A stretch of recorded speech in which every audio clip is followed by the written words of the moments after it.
j'espère que vous allez bien. Bienvenue à ce Focus HPI ce soir sur l'hypersensibilité avec Cédric, le réveil du surdoué. Cédric, si tu es là, est-ce que tu peux me faire un petit message? C'est parfait. Alors, je vais lui envoyer de suite l'invitation. Et voilà. J'espère que vous allez bien, que vous avez passé une bonne journée. Ce soir, le focus HPI sur l'hypersensibilité. Et bonsoir Cédric, comment vas-tu? Bonsoir Anne-France, ça va très bien, merci. Et toi, comment vas-tu? Très bien, merci. Et ben du coup, bonne année avant de commencer. Oui, meilleurs vœux à tous, effectivement, à toi aussi, plein de bonnes choses, surtout que vous puissiez accomplir tout ce que vous souhaitez, bien dans les meilleures conditions, bien évidemment, pour pouvoir récolter de la joie et de l'amour. Tout à fait, joie et amour, c'est un beau programme. Alors, est-ce que tu veux qu'on se présente comme on fait à chaque fois? Si Un tu petit peu. veux, on peut te présenter effectivement comme à chaque fois. On Je t'en prie, continue. je te laisse commencer. Alors, bonsoir à tous. Pour les personnes qui me connaissent pas, éventuellement, je m'appelle Anne-France Suré, je suis psychologue à Nice, dans les Alpes-Maritimes, et je reçois en thérapie individuelle, de couple et familiale. Et je propose aussi des séances en téléconsultation. Je suis spécialisée en psychotraumatologie, en thérapie comportementale et cognitive, et j'accompagne aussi les hauts potentiels intellectuels. Je te laisse la parole.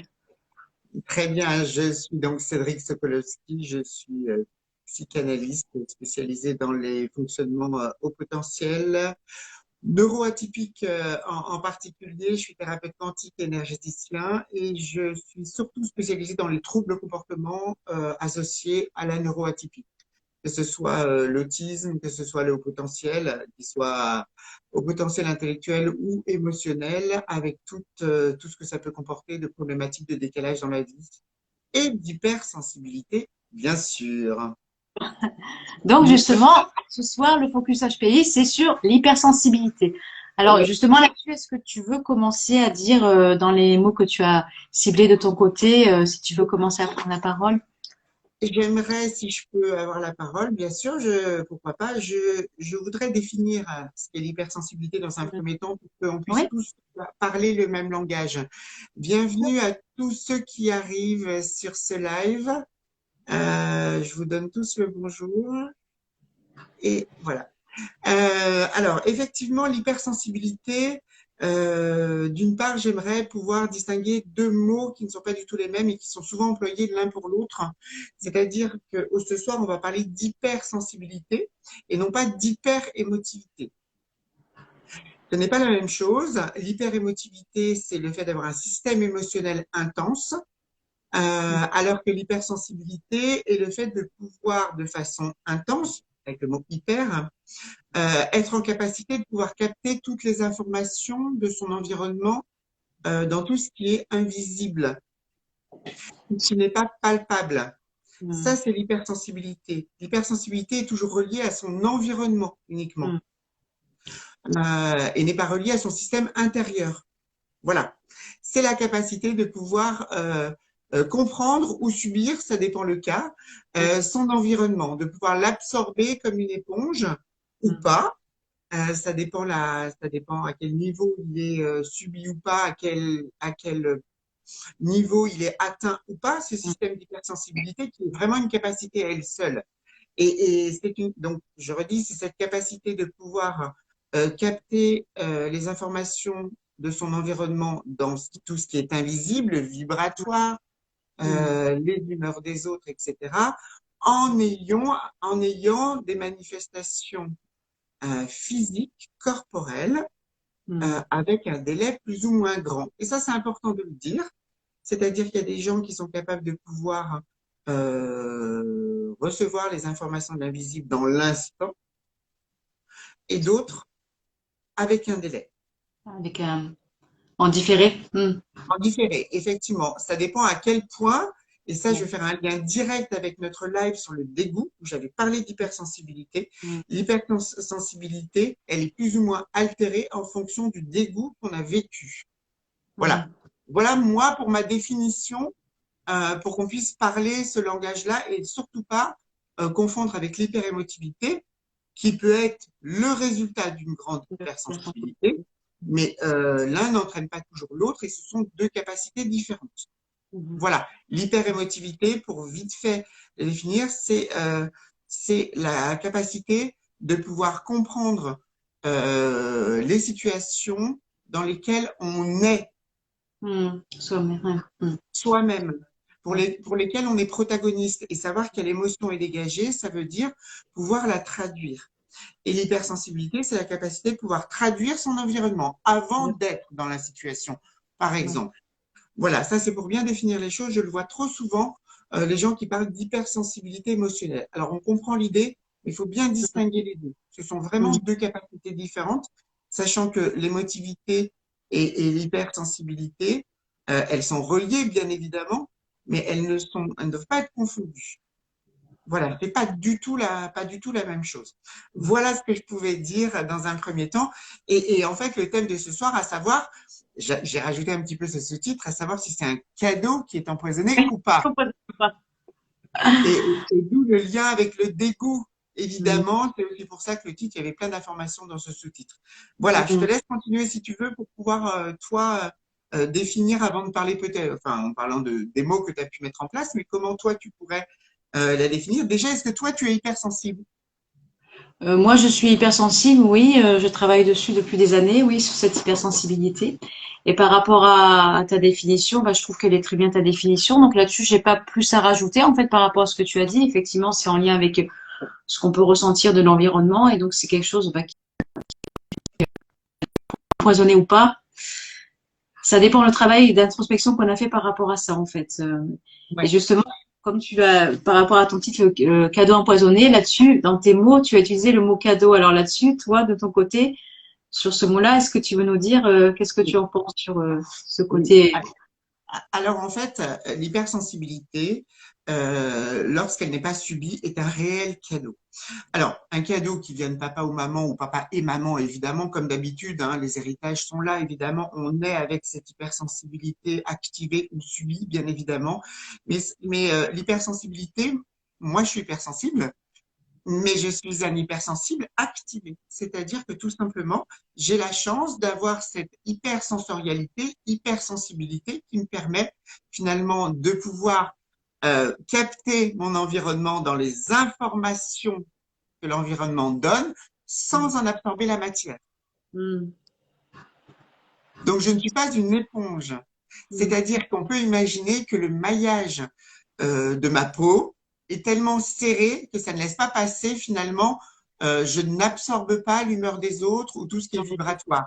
J'en ai juste l'information parce que ça me rebondit dessus et j'en ai finalement que l'information. Donc voilà la différence entre le cadeau empoisonné, c'est-à-dire qu'effectivement, je suis imperméabilisée. Mm. Et c'est toute la différence qu'il y a avec la majorité des gens qui subissent leur hypersensibilité, qui du coup devient totalement empoisonnée avec le temps, parce que la personne vient totalement vibrer de tout son environnement en étant finalement son environnement, en étant une antenne.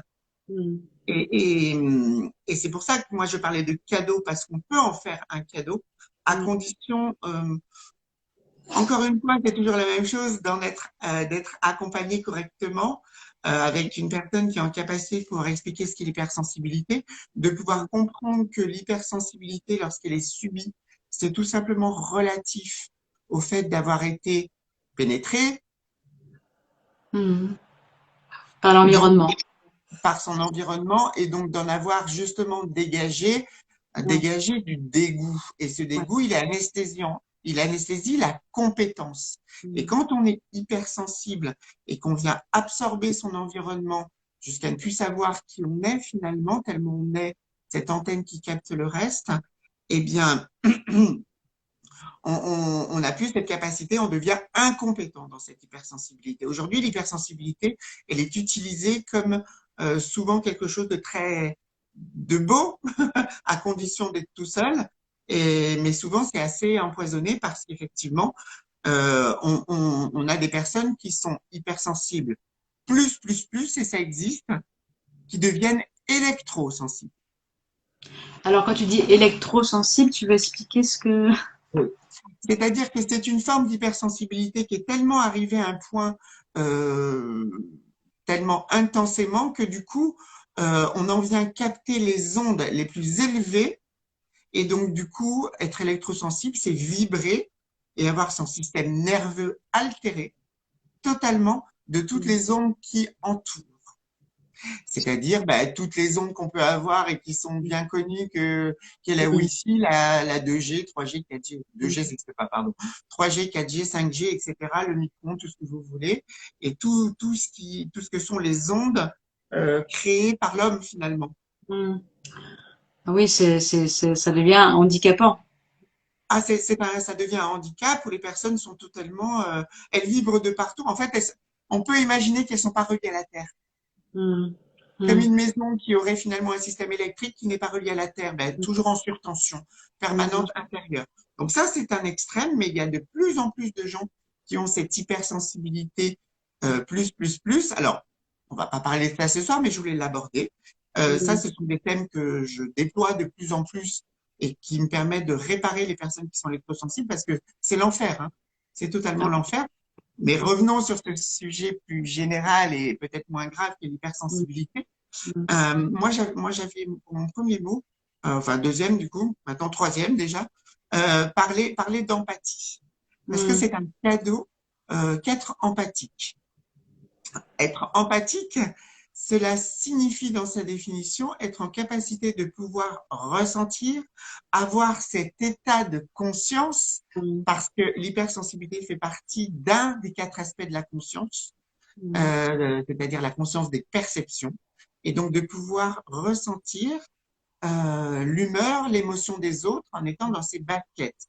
Alors, quand l'empathie et l'hypersensibilité est activée comme moi, ça permet objectivement de voir dans quel état la Mm. personne est. Et- Et dans mon Mm. métier, je peux vous assurer que c'est fondamental, bien Mm. évidemment, sans Mm. en prendre l'humeur de l'autre à l'intérieur de moi.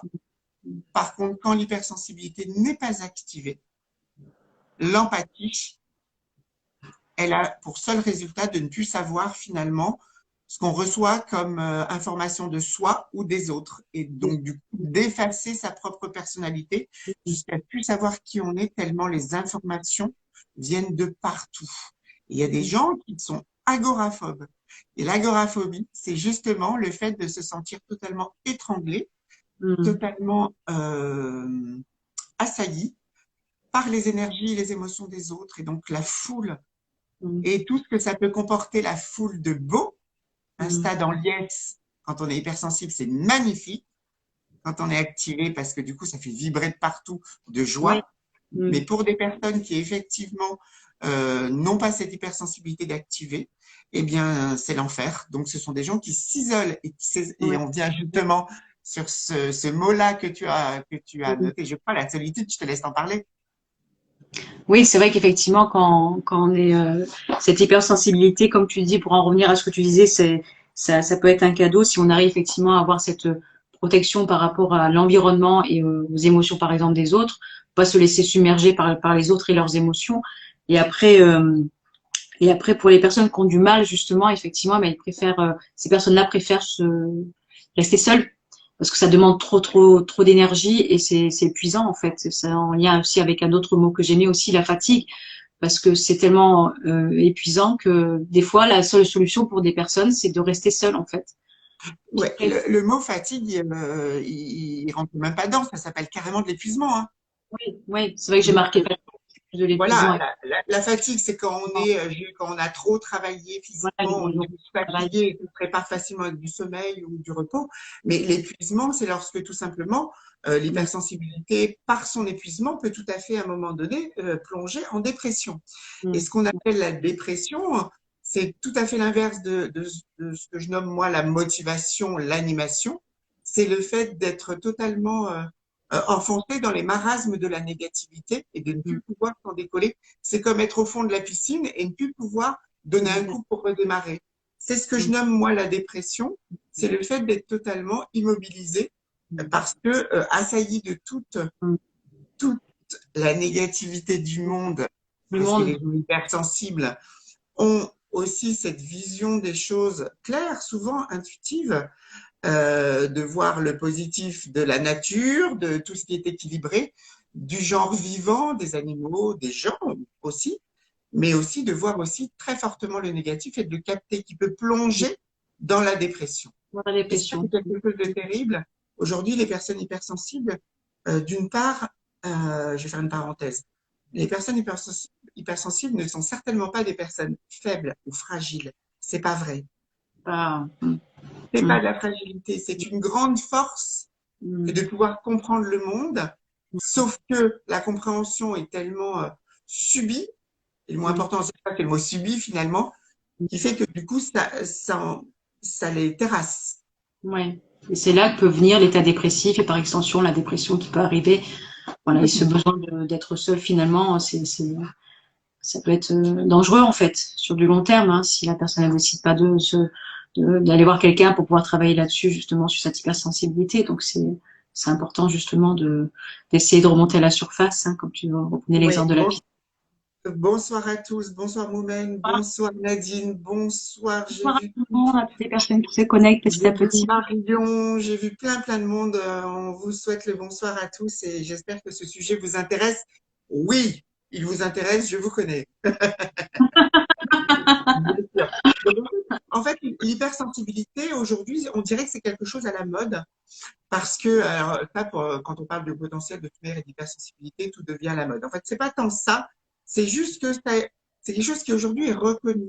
C'est quelque chose qui s'explique et c'est quelque chose qui est de plus en plus subi parce que, automatiquement, avec les attaques d'ondes et d'informations invisibles qu'il y a de plus en plus, on est dans un monde qui navigue beaucoup dans les invisibles, il y a quand même une prise de conscience des gens qui n'existe pas que un monde matériel, mais qu'il existe aussi un monde sensible, un monde invisible. Et donc, effectivement, les gens arrivent de plus en plus à pouvoir se déterminer. Bonsoir Audrey. De plus en plus hypersensibles. Et ça change la vie dans un premier temps de pouvoir se dire, tiens, ben, j'ai trouvé, je suis ni malade, ni je suis juste hypersensible. Alors, hypersensible, si la personne effectivement se détermine comme ça, c'est souvent qu'elle n'est pas activée, donc elle se subit. Mais ça permet, moi j'ai toujours qu'il est important dans un premier temps de se coller une étiquette pour savoir déjà quel est le référentiel. Après, on s'autonomise dans sa façon d'être, mais ça permet de trouver un premier référentiel et trouver des informations avec ce mot-clé. L'hypersensibilité, tous les hauts potentiels ne sont pas hypersensibles. Oui, c'est pas automatiquement lié, effectivement. Ouais. Alors, je vais apporter une nuance. Je vais reprendre ma phrase. Tous les hauts potentiels sont hypersensibles, sauf que souvent chez les hommes, c'est une fonction qui est éteinte. D'accord. Parce que c'est la transmission paternelle, patriarcale, qui font qu'effectivement l'hypersensibilité est beaucoup plus affirmée et acceptée dans le mode féminin que dans le mode masculin. Donc, automatiquement, c'est souvent de l'hypersensibilité qui se sent chez les gens, mais que eux-mêmes ne ressentent pas parce qu'elle est bloquée. Mais ils le sont parce qu'ils en ont les résultats, et notamment la somatisation. Donc, souvent chez les hommes, elle est bloquée. Souvent chez les femmes, elle est trop intense et subie. Et donc effectivement, être un homme hypersensible dans ce monde, c'est encore trop peu accepté et trop qualifié de féminin. Oui, malheureusement, alors que bon, il y a encore des choses qui sont à changer. C'est vrai, enfin bon, bref, c'est pas le sujet, hein. C'est pas le sujet du jour, mais bon, on a la chance d'avoir un homme sur le plateau ce soir. Je peux vous assurer que l'hypersensibilité que je vis depuis toujours, c'est quelque chose d'extraordinaire et formidable, et que je l'ai toujours vécu positivement. Et vraiment, c'est quelque chose d'extraordinaire parce que ça permet justement de pouvoir mieux comprendre le monde dans lequel on vit, de pouvoir être beaucoup plus humain. Humain dans le sens, effectivement, beaucoup plus vibrant, beaucoup plus lumineux. Voilà. Après, l'hypersensibilité, comme elle est subie souvent, c'est assez compliqué, effectivement, de la vivre. Bonsoir, M. Sokolowski. Tiens, je connais ça. Et voilà, donc en fait, pour moi, c'est un cadeau au final si Mm. la personne souhaite réellement en faire quelque chose de Chose positif. Et positive. ça, on peut en faire quelque chose de positif si vraiment, encore une fois, je le redis, vous vous tournez vers les bonnes personnes. Bien sûr. Pour être clair, je vais m'affirmer ce soir, je suis un spécialiste de l'hypersensibilité subie et donc je viens réparer ce genre de choses. Mm. Très clairement, pour que les personnes puissent ne plus être une éponge et pour pouvoir Bien sûr. enfin se découvrir elles-mêmes plutôt que vivre justement dans cette espèce de bouillon permanent de son environnement et Mm. qu'elles puissent elles-mêmes s'affirmer, se comprendre, se clarifier intérieurement Bien pour sûr, qu'elles ouais. puissent se vivre et prendre les rênes justement de leur sensibilité qui est vraiment un... C'est pire qu'un cadeau. C'est quelque chose d'extraordinaire de pouvoir être connecté au vivant tout le temps. Oui, effectivement. Effectivement. Mm. Après, C'est il faut avoir, c'est pour ça que tu fais bien de le dire et que tu peux les accompagner, ces personnes-là. C'est vrai que c'est important de pouvoir connaître quelles sont les stratégies à mettre en place justement pour pas que cette hypersensibilité soit subie. Être dans l'action pour pas un moment, quand de nouveau elle peut revenir, cette hypersensibilité, déjà se poser la question pourquoi elle revient et qu'on la subit, c'est-à-dire qu'on subit l'environnement, c'est de trouver des stratégies justement pour mettre cette barrière mentale pour plus la subir en fait.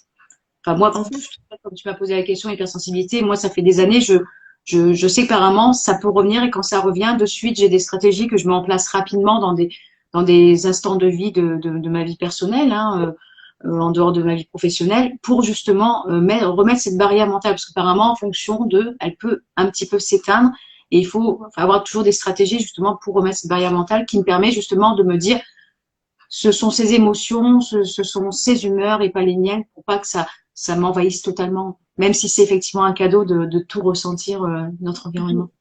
tout, tout à fait. Et ce qui est important à comprendre, c'est que l'hypersensibilité, c'est directement relié à l'instant présent. C'est-à-dire quand elle est activée, eh ben, tout simplement, on n'est plus dans l'anxiété, on n'est plus dans l'angoisse effectivement Ouais. de ce qui va se passer parce qu'on peut gérer les choses avec les bonnes informations dans l'instant présent. C'est vraiment, quand on parle d'énergétique, on est vraiment sur le corps spirituel, c'est le corps de l'instant présent. C'est du présent qu'on perçoit. Et comme je disais tout à l'heure, c'est une des quatre capacités de la conscience, ce sont les perceptions qui sont reliées à la sensorialité aussi, bien sûr, euh, qui permettent justement de pouvoir comprendre son environnement maintenant et d'en ressentir sans délai quand elle est activée ce qui s'y passe maintenant et avoir les informations maintenant pour justement aller ou pas dans son environnement. Effectivement, oui. C'est comprendre le monde à l'instant T, comprendre ce qui s'y passe, rentrer dans une pièce et comprendre que dans cette pièce-là, il y a eu une dispute parce qu'on ressent la colère des autres qui y est restée encore. Excusez-moi, mais c'est un cadeau extraordinaire. C'est vrai que oui, effectivement, oui. C'est vrai que c'est important de le dire, ça, effectivement. C'est un cadeau extraordinaire De d'avoir cette capacité. de pouvoir en toute simplicité, parce que les gens souvent sont dans un état dissocié, vont pouvoir sourire, mais de finalement voir la vérité de l'intérieur de son ami qui ne va pas bien et qui sourit quand même, c'est quand même être en capacité de pouvoir lui apporter un soutien même invisible en disant rien. Parce qu'avec la loi du cœur, on va pouvoir lui envoyer de l'amour. Même si on a vu et qu'on ne le dit pas, tout ce qui est invisible est captable par une personne hypersensible activée. Ça Ouais. permet tout simplement de vivre dans l'amour, dans la joie et de pouvoir s'utiliser finalement pour autrui ou pour les autres. Et puis, souvent, les gens hypersensibles ont un amour pour la nature et les animaux. Pourquoi? Parce que justement, c'est toujours positif. Ils ne sont pas, ils sont plutôt équilibrés. Bon, pas tous, hein. Mais la nature est tout le temps équilibrée, équilibrante. Eh bien, voilà cette capacité de pouvoir se connecter à, à tout ce qui est vibratoire, naturel. D'ailleurs, souvent, les personnes hypersensibles, elles ont du mal à se soigner avec de la molécule. Elles sont plutôt tournées vers les méthodes naturelles. C'est vrai. Enfin, Parce en que tout cas, ça, pour moi, c'est vrai. Alors. parce que ça a un effet qui est beaucoup plus sensible.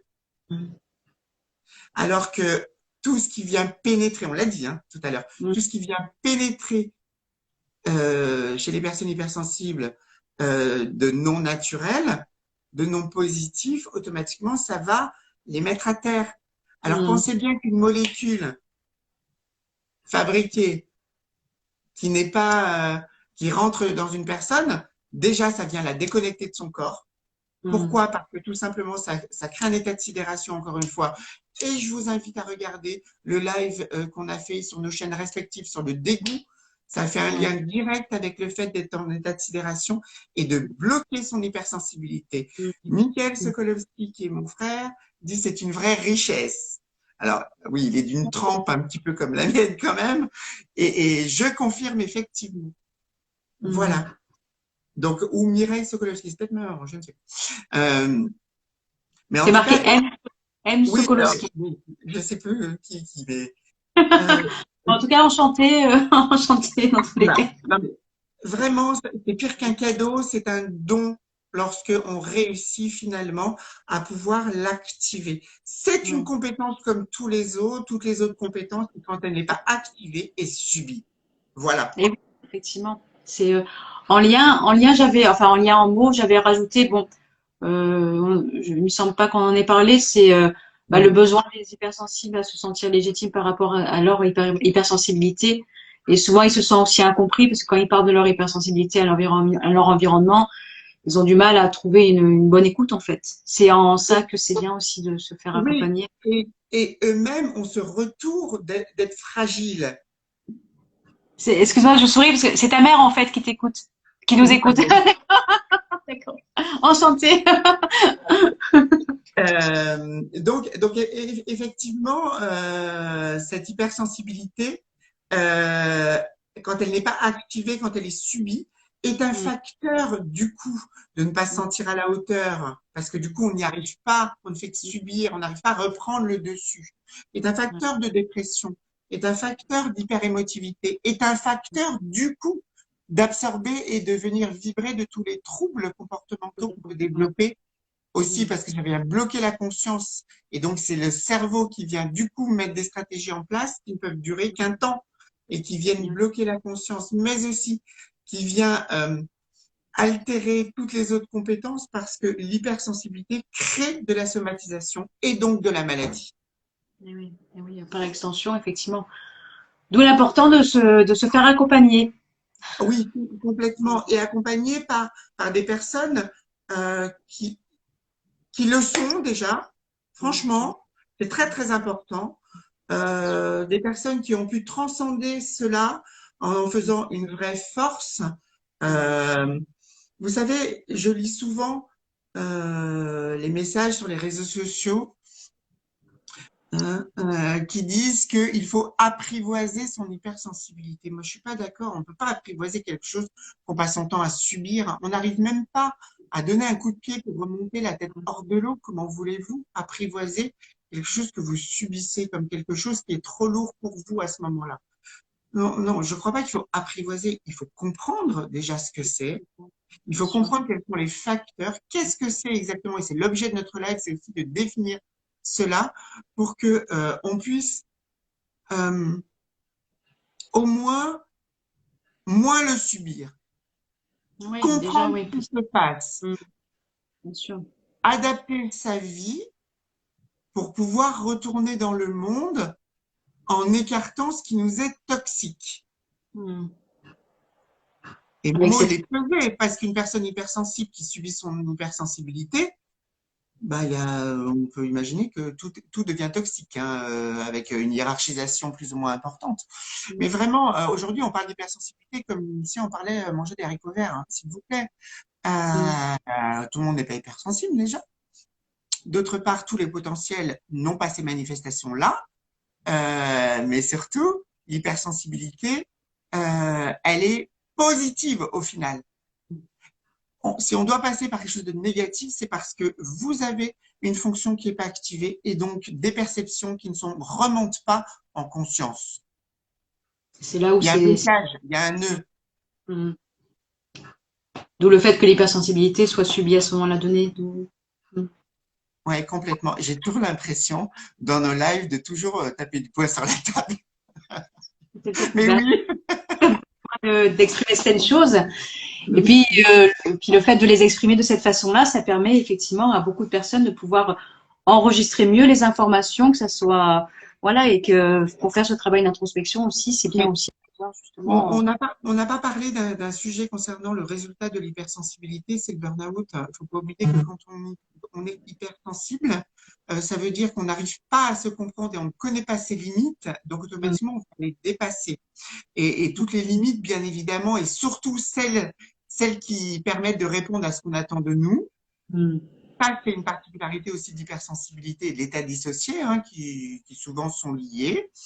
C'est-à-dire tout simplement ne pas exister. Quand on est hypersensible, souvent, on vient tellement s'isoler en soi, sa personnalité profonde devient tellement inexistante à répondre à ses besoins que finalement, on devient l'objet de l'autre ou de son environnement. Et à ce moment-là, ça plonge dans le burn-out. Et je vous invite à venir revoir le live sur le burn-out qui crée la dépression. Voilà. Mm. Tout ça accompagné de dégoût. De toute manière, l'hypersensibilité avec le temps, si elle n'est pas activée, est un suraccident de tout. Et oui, donc, bah, je pense qu'on a fait le tour. Alors, pour terminer sur une note, terminer sur une note positive et d'espoir, je peux vous assurer que quand on est hypersensible, il y a des solutions déjà. Aujourd'hui, quand on l'a subi, cette sensibilité, tout le monde ne la subit pas, hein. La preuve, c'est que moi, je ne la subis pas. On est enfin, quand on est activé de son hypersensibilité, on est enfin à sa place. C'est-à-dire en soi, avec ses propres ressentis, qu'on peut ainsi, avec clarté, en ayant évacué tout ce que les gens vous ont fait pénétrer en vous, c'est assez mal exprimé, pardon, tout ce que vous avez absorbé, c'est de faire de la place pour pouvoir se connecter à soi, à ses besoins, pour pouvoir enfin euh, être en soi, pour pouvoir avoir son rôle et le déterminer. Les gens qui ont du mal à trouver leur place et ne pas être à leur place, ce sont des personnes qui souvent sont hypersensibles et qui sont dépossédées presque de leur personnalité. En fait, c'est que leur personnalité profonde est tellement altérée, tellement petite, que du coup, la compensation, c'est répondre aux besoins des autres. Ça crée l'équilibre au final. Moins 10 et plus 10, ça fait 0. Mais c'est pas un système d'équilibre. C'est pour ça que c'est important effectivement de faire ce travail-là, d'essayer de comprendre cette hypersensibilité, d'être accompagné justement, c'est important. C'est pour ça que n'hésitez pas à nous, bah, si vous avez des questions, ou bien nous envoyer des Oui, messages privés par la suite pour avoir plus oui. d'informations, pour prendre rendez-vous avec Cédric, avec moi, si vous avez envie effectivement d'être accompagné. Et puis, est-ce que de ton côté, tu as dit tous tes mots, ou il t'en reste encore un? Parce que moi, j'ai tout dit, mais je sais pas si toi, t'as tout verbalisé les mots avant qu'on Alors, termine. j'ai utilisé tous les mots et bien plus que j'avais écrit, comme d'hab. Et je voudrais répondre à la question de Marie-Marie 293215. Et comment fait-on pour ne plus être une éponge et ne plus souffrir de tout ce qu'on capte et qu'on cherche à porter et solutionner les problèmes auxquels on assiste? Eh ben, tout simplement, vous nous contactez. On a des solutions qui permettent justement d'activer, de ne plus subir son hypersensibilité, de ne plus être une éponge et de finalement pouvoir, comme moi finalement, capter les informations de votre environnement sans en absorber la matière pour en faire quelque chose, pour s'y adapter. Ne plus être dans la suradaptation, mais être dans l'adaptation. Ne plus être dans la surpression, mais être tout simplement OK avec soi-même dans l'affirmation de soi et permet de se découvrir dans sa propre personnalité, de rééquilibrer sa personnalité avec la personnalité relationnelle qui souvent est surinvestie. J'espère avoir répondu à la question avec tous les mots que j'ai pu rentrer dans une phrase.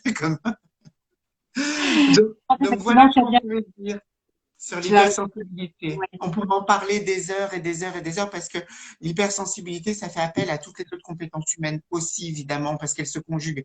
Je vous rappelle que l'hypersensibilité fait partie des 4 états de conscience. Je vais les nommer vite fait, si tu veux bien, Anne-France. Bien sûr. Vous avez la conscience des perceptions, qui est l'hypersensibilité.